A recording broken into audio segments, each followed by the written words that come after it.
You're listening to the Access Success Podcast, produced by Access U, a division of Access Advertising and Public Relations. Hey, let's do something big.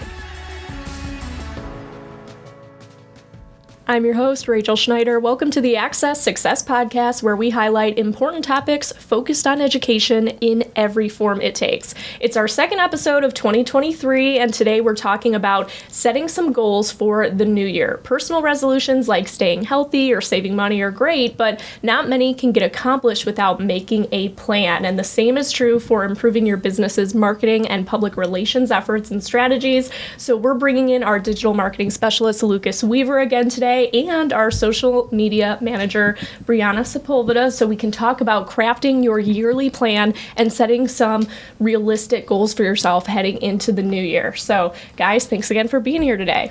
Yeah, good to be back in the new year. Heck yeah. How was your break? It was good. I can't believe it's been an entire year since I've seen the both of you. So, somebody had to say it. Somebody. Well, understandably, each client's plan for the new year is going to look different based on their goals. But how can we make sure some of those goals are realistic? And what are some common steps that every client can take going into the new year? Yeah, so I think it's important to have a plan in place. Obviously, you want to stay up to date. Like, I know for me, being in the data side and reporting side of things, it's important for me to know how the numbers are doing on a month-to-month basis, maybe even quarterly, maybe even yearly, semi-yearly, and just kind of keep track of those things to know, how have we been doing in the past, where do we want to go in the future? Like, what are the numbers and goals that we're trying to hit? And I think you always, in part of that planning, from month to month or whatever, is for those goals to be smart. So you need them to be specific, measurable, attainable, realistic, and timely. So I think that's really important to keep in mind. And of course, with any plan, you want to have it written down somewhere easily for you to come back and refer to. Gotcha. Yeah, definitely. Well, what would you say are some common goals that people have when it comes to data tracking or like website visits? What are some things that we hear clients say a lot? Yeah, so it depends on what, again, their business goals and objectives are. We hear a lot that companies and schools particularly want to improve their SEO rankings. So, that's just where you sit on Google and search engines. So maybe you're on the 5th spot down, but you're like, no, I want to be above the fold and come up and be one of the first searches that people see. So, because that's obviously going to drive more traffic. People are more likely to click on those first few links on Google as opposed to ones that are further down the page or on other pages. Right. So we hear that one a lot, and there are things that you can do for that. And then we also hear very specific goals for, website tracking, where, okay, maybe a goal for a school might be we want to increase applications by 10%. So what we would need to do is track on the website how many people click on those apply now buttons, and there's an easy way to do that on Google through Google Analytics, where we just set up custom events for certain buttons. Gotcha. Well, and Bree, what are some typical goals that people have for social or heading into the new year? I know we spoke with a lot of our clients about, hey, what can we do better next year? So throw some typical goals out, or things that we usually ask clients for data on, or things that they can improve on heading into 2023. Absolutely. So similar to what Lucas was touching on, when it comes to social media, a lot of the feedback that I receive from clients is that a lot of their goals for the new year is data driven. So they want to see their engagement numbers go up, or maybe their follower counts go up. And a great way to go about that and prepare for that is to work on your post frequency. So that's another thing that would be helpful to incorporate in your goals for 2023. Think about what kinds of content you want to share on your social media platforms. And a good rule of thumb is to try and plan to have at least 1 to 2 posts a day, 3 to 5 days out of the week. So the more you could get ahead of your monthly, quarterly planning, the more you'll kind of have an eye out for the kinds of content that you're looking for. Yeah. So speaking of getting ahead, I think before we take any steps forward, we need to take a look back and look at the performances from 2022. So Lucas, what are some things that you typically look at for clients when it comes to determining what some good goals would be heading into the next year? Yeah, so I think the first thing is like you mentioned, you want to look back at what you've done in the previous year. So there are certain KPIs, which are key performance indicators that we look at, reach, impressions, clicks, CTR, click-through rate, those kind of things. And you're going to want to see, all right, what was my benchmark for 2022? What were we able to achieve? What were we able to increase in that year? And then you can kind of look at that past historical data and forecast it into the future to reach those goals that are attainable, that you can likely hit. So that's where it comes from when we might say, okay, well, knowing what we did in the year before, let's try to increase our new users or website traffic by 10%, in the first quarter. So that's kind of how you need to look back at what you already have to know what to do in the future. And just setting those steps quarterly to see how it's doing at each point in the year. Yeah, and it's different for each company, so, or school. So you can do that quarterly, you can do it monthly. It really depends on what works best for you and your team objective-wise. Absolutely, but it sounds like having a plan is still the core of all of this here. So, Bree, what would you say are some KPIs that are good to keep in mind for social media and looking back at the year social media performance? What are some good things to identify before you make a plan for 2023? Sure. So looking back, trying to identify the best performing posts across all of your platforms. More often than not, it's going to likely be a photo or a video of sorts. Those are the top performing kinds of content for storytelling. But take a look and see what performed well about those posts and how much engagement they received, and see if that's something that you could look toward replicating in your new month strategy. And the other point I'd like to make too is to look back and identify which platforms your audience is predominantly engaging on. So for example, if the majority of your followers are on LinkedIn and are engaging with your content there as opposed to Twitter, then you may want to prioritize the clients that you have on LinkedIn and have that be the focus of your strategy for the new year. And that's a really good point, actually. And I kind of want to touch on how digital and social media, work very closely together in that respect, because you can also look at your, Google Analytics to see, okay, which social media channels are most of my traffic coming from, so you can see not only on social, like which ones are engaging the most on which channel, but then also on the website side, okay, which channel is sending me the most traffic that's engaging on the website. So that's, kind of a hand-in-hand thing. And bringing all this data together, how does that help a client in order to determine their budget and how much they want to spend on boosted posts, campaigns? Yeah, certainly. So, once you know which channels perform the best for you and then which channels bring the most traffic to your website, you can kind of identify, okay, maybe I want to split more money to those channels, and because you always want to focus on what performs the best for you. So yeah, it's just all about looking at that data in a holistic approach, all in one place. And I did want to mention, I saw an article this morning on Marketing Dive that was actually published in 2022 in December, but it said that over half, about 58% of marketers increased their spending on social media as a result of macroeconomic environment in the fourth quarter. And so to see that half just increase their social media spend and seeing what effects social media marketing and advertising has for our clients' performance, I don't think many people who aren't in this industry realize that, TV commercials or just things that they would see, only in a newspaper or only on print, there's so much more to expand on when it comes to the world of digital marketing. Oh, yeah. And, to that point, TV and print is not as easy to track as what digital is.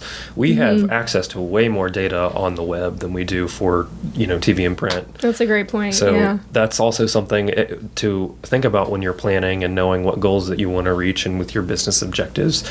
Okay, if that data is important to you and you want to see a real change made and have the hard numbers to show that, you're going to have digital as a part of that process, as a part of that plan.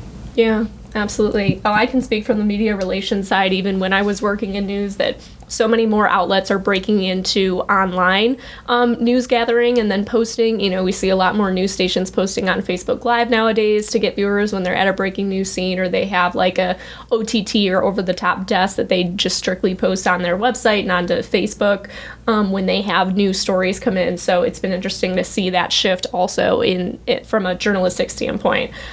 So looking at media relations from the previous year, I think people, especially if you're in that media relations and contact role, look at what pitches worked and what can be done to improve. If you saw that, a lot of your pitches bounced or many weren't open, what can you do to make sure that you have a better open rate when it comes to pitching those clients or for your company?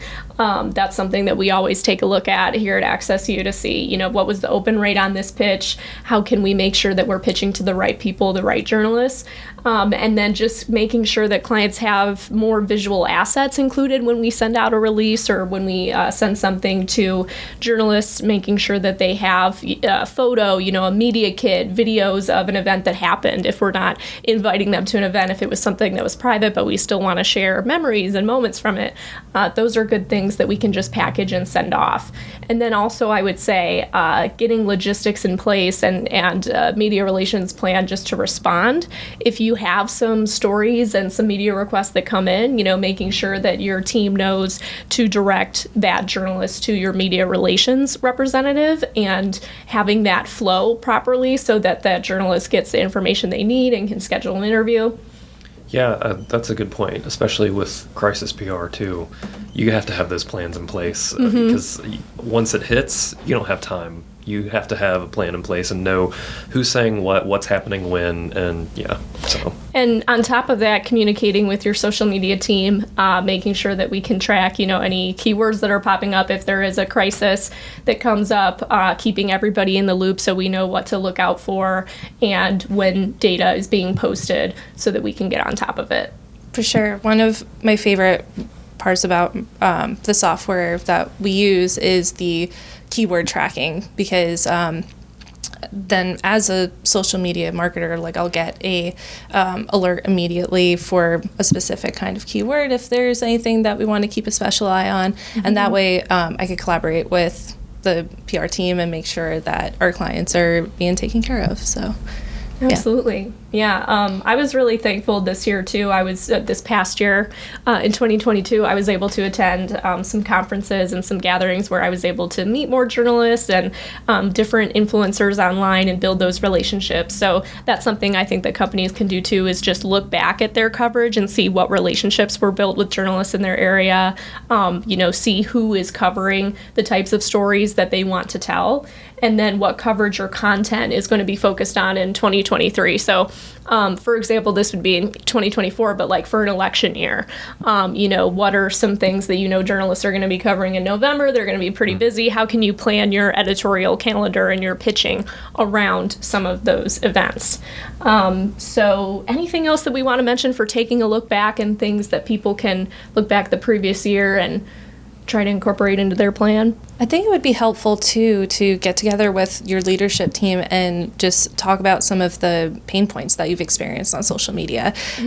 Is there any kind of content that seemed to not be performing as well as you'd hoped, or perhaps do you want to make sure that comments from customers that you're working with or providing a product or service for, are all of their comments and direct messages being answered at an appropriate time with the right information? So there's a lot that you could look back on and learn from to help you look forward and prepare for your next social media strategy. Yeah, that's a good point, and I think you can do that in all realms, really, with, like you mentioned, in PR or social media, also in digital and web analytics. There's always room for improvement, so definitely go back and look at, okay, well, maybe we didn't drive as much traffic to this landing page as we wanted. Why is that? Okay, and how can we increase that going forward into the new year? So Yeah, yeah. And I think our web designers, too, I just spoke with our art director, Olivia McKinney, and she was talking about the major importance of website navigation design and making sure that people can find the information they need and get to where they want to go quickly and efficiently. Yeah, we talk about that a lot in analytics and reporting. We talk about a lot bounce rate, which is how quickly somebody leaves a website after immediately coming on without any sort of interaction at all. And the higher the bounce rate, typically it can signify, maybe people aren't finding the information that they're looking for right off the bat, or conversely, maybe they are finding it and they find that information and then they're quickly leaving. But generally, we want to keep people on the website for as long as possible and give them as much information as they need. So yeah, that's definitely one to look for. Though I will say, bounce rate is no longer a thing with Google Analytics 4, so that's going to be kind of phasing out going forward. So there are different metrics, engaged sessions, engaged time, that we look at in this new tool. Is there a reason for that? Yeah. Yes, so I think the main reason that Universal Analytics that's going away and GA4 that's coming in is because of cookie tracking. So, you've heard probably a lot about that in the media and across the web with more privacy concerns, especially in the EU, and then now also kind of transitioning over in the US. So people don't want to be tracked as much and have their data kept and sold to other companies and things like that. So GA4 is, instead of being more cookie-based and session-based, it's more directly user-based. So it tracks data in a different way, especially using machine learning as opposed to actual cookies. All right. We're going to have to do another podcast exploring that further. Yeah. I'm so curious. Because so that means when you go to a website and you get the little pop-up that says this website uses cookies, do we think that's going to be going away a little bit since they won't be able to be tracked? The thought was that, yes, that was going to go away. Now, I think it's been postponed. Like, it's held on longer than we thought. But what people have started to do, and Google specifically, is because this data is so important, we can't, we still have to have some sort of information. They created GA4, and there are new machine learning methods to kind of get around the cookie method that still kind of plays into the privacy importance and, not spying on people, as people often feel. Yeah, I was going to say everything digital and social media wise, sometimes it feels like people watching in a way, but in a data driven analytical way. Yes, in a professional way. Yes, not in a creepy Professional way. people watching. Yes. Professional. Yeah. So, looking at what's to come, what are things people can do in terms of making their plan looking to the future? I think that one of the things we do for social media a lot, and Brie, you sent me a link to this the other day, was looking at like those social media events, or it's National Ice Cream Day, or it's International Sweater Day, or something like that you can plan out in a calendar. And when those events are relevant to clients, it could be a good social media picture or video or something like that. Absolutely. So there is a number of resources online that have national and international holidays. There are a lot of very obscure ones. I think my personal favorite is leave a zucchini on your neighbor's porch day. Everyone listening, take a look and figure out what day of the year that is and let me know. Yeah, I wonder how that started or where that started. Yeah. I've never participated in that one. That's one I never forgot. But on that note, there will be national holidays. Like, for example, if you provide a product or service and you know that Mother's Day is coming up, or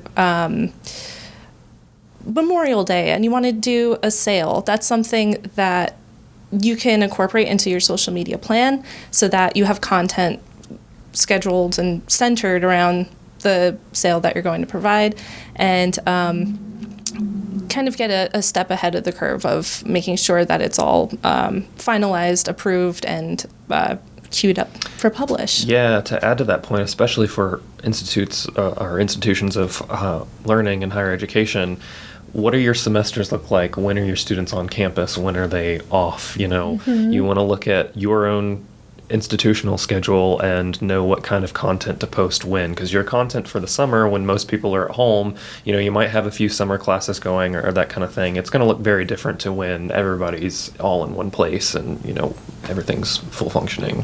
For sure. Yeah. And I think that gathering those story ideas, talking to faculty, if you're at an institution, going around to the different colleges and departments and seeing what stories you have to tell. Did a professor recently win a research grant that you want to publish a news release about? Or do you have any upcoming graduating students that just landed a really impressive job, after graduating with honors? Or what are some of the ways your school is feeding into the community workforce and giving them fresh talent? Is there a certain company in your region that you were able to supply with 50 new graduates? Something like that is definitely worth sharing, and it's a great opportunity to also collaborate with that business and with the other resources you have in your area to get that word out. Tag them on social media, they'll reshare it.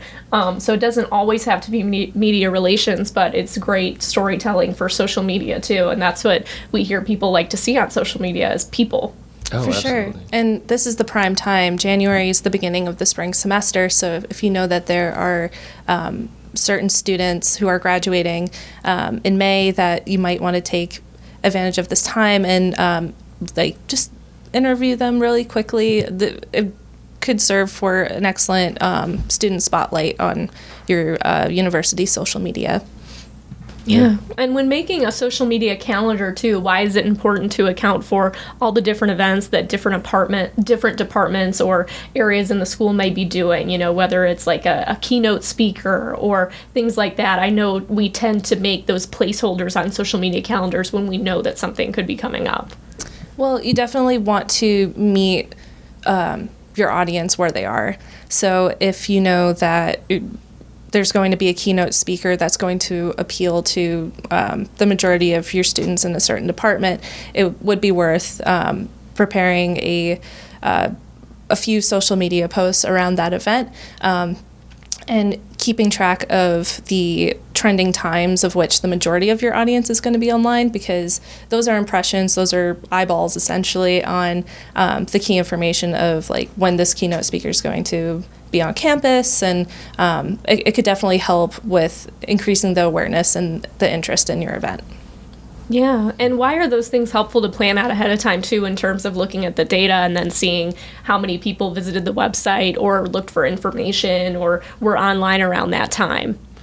I think it's because people do use these channels a lot to get their information. Think about how crazy life is sometimes, and I know a lot of times, especially for me, being in my early to mid 20s, I get a lot of my information through social media and through the web. So a lot of times if I don't see it scrolling, I'm not going to know about it. So that's important, and you want to pay particular attention to which events in the past, maybe you've had on your website or on your social media that have garnered a lot of attention and a lot of users. And then you'll know, okay, that was important. Moving forward, how can we make it a bigger deal, or what can we do to even increase that traffic more? Yes, and you had mentioned something, Lucas, too, about how just casually scrolling through your feed, if you don't see the post, you might miss it. Mm-hmm. The same kind of ideology goes for those who are intentionally going on either university or businesses' social media platforms to look for specific information. And an example would be if there's a college grad who is looking to apply for a new job, we're seeing an increase in younger people doing their homework and not only just going through the organization that they want to work for's website, but also their social channels to get a sense of what the work culture is like there, and to see what kind of messages are being put out in their social media strategy. So it's definitely worth building out these key messages ahead of time, and that way you don't have to worry as much about post frequency as the weeks are going by throughout the year. Right. Yeah, that's a great point. And I do also want to add, I also think it kind of depends on where you're at in that sort of consumer or brand journey.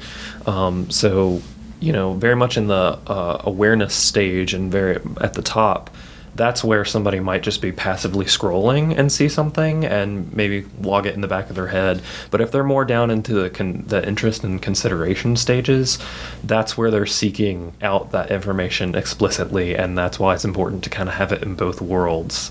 So you can have, those posts about, hey, by the way, here's something that's going on, or here's, how our organization works, or having it more like information deeper on your website and being like, okay, here's how you can learn more about this.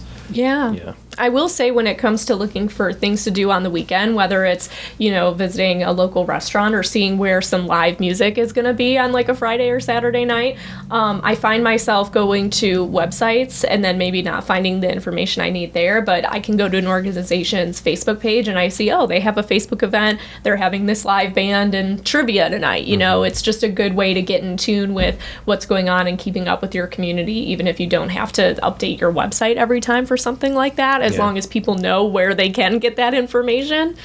Which is, again, it comes back to why it's important for everything to be connected. It's all got to be, you have to have that user journey across your channels and your platforms. So it's really important. Since this is the Access Success Podcast and this is the new year, could you both share a recent success story or a New Year's resolution?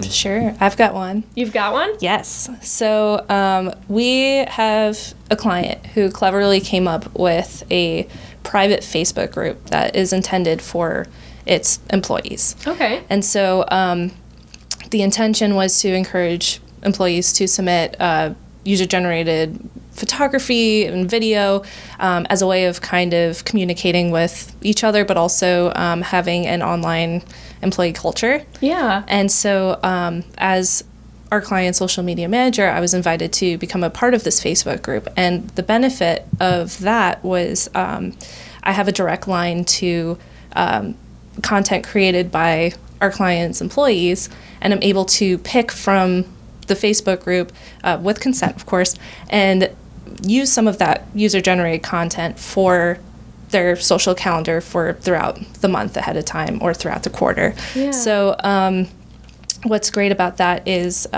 it's a collaboration between me and the organization's members, but also I feel like it gives the employees an opportunity to feel like they're contributing to their organization's social media. And a great communication tool, because that way you don't have like a billion emails coming at you with all of these random files. They're all posted on Facebook, so you can just save the file and are able to create that in the calendar. Right, for sure. And in addition to that, I would say that my New Year's resolution is to present this model to some of our other clients who are a little further outside of Roanoke, and to see if they're willing to give this method a try. And that way they'll have the employees who are boots on the ground taking the capturing the moments like as they're happening, the celebrations, the wins, the guest visitors, and that way we could build out their content calendar ahead of time.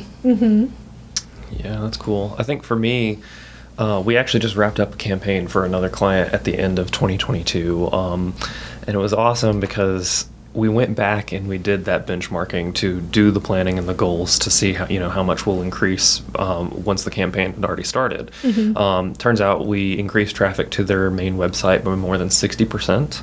And so now going forward, you could take that and be like, okay, here was the original benchmark number. Here's what we were able to achieve. What's that next goal? Can we try to increase it by another 25% going forward? So I think that's really, really exciting.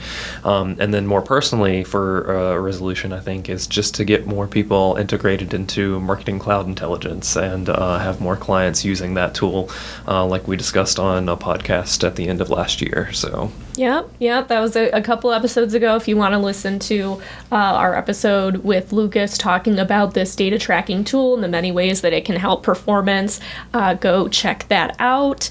And I'm trying to think if I have a New Year's resolution, guys. I haven't thought about this. I think actually what I've been looking at more is just getting my steps in and more movement, because being in an office environment, you're sitting down all day. So it's like, how can I just make sure I'm like, you know, taking a walking break when I'm on my lunch break, or like just going on the treadmill downstairs and trying to get my steps in during the day and getting a little more movement, because it kind of helps the brain flow too when you're able to like get up and be more active and get that in. For sure. Yeah, definitely. I'm kind of tempted to get one of those under the desk treadmills. I've seen They're that. trending right now. That's a great idea. Definitely wanting to like be more active, and that's something that I would like to try and do as well when the weather's warmer, just to walk around outside and have like a moment of reset so I could come back and be ready to just taking recharge. those breaks in the day to like refresh your mind and then come back. Yeah. Don't forget, as it gets warmer, we have a table in the side yard. We do? We do. What? You haven't seen it? No. I'm the new kid. It's in the back. We have like a yard. Like we could put a swimming pool in there. We're not going to, but it's there. All right, audience, keep an eye out for my selfie at this outdoor patio that will be opening in the spring. Another resolution: spend some time outside, eat lunch outside. Yep. Well, thank you both again for sitting down and talking about this today. For those watching and listening, thanks again, and we hope that you meet all of your New Year's resolutions and goals this year. If you have any questions or want to find out more information, head to accessu.com. See you next week.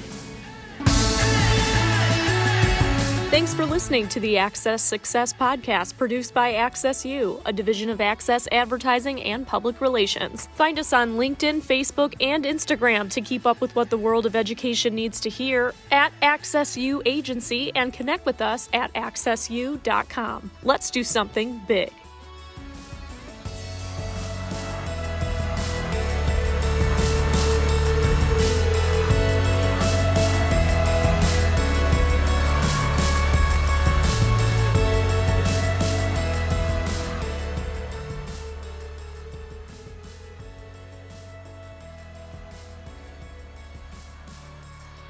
Okay.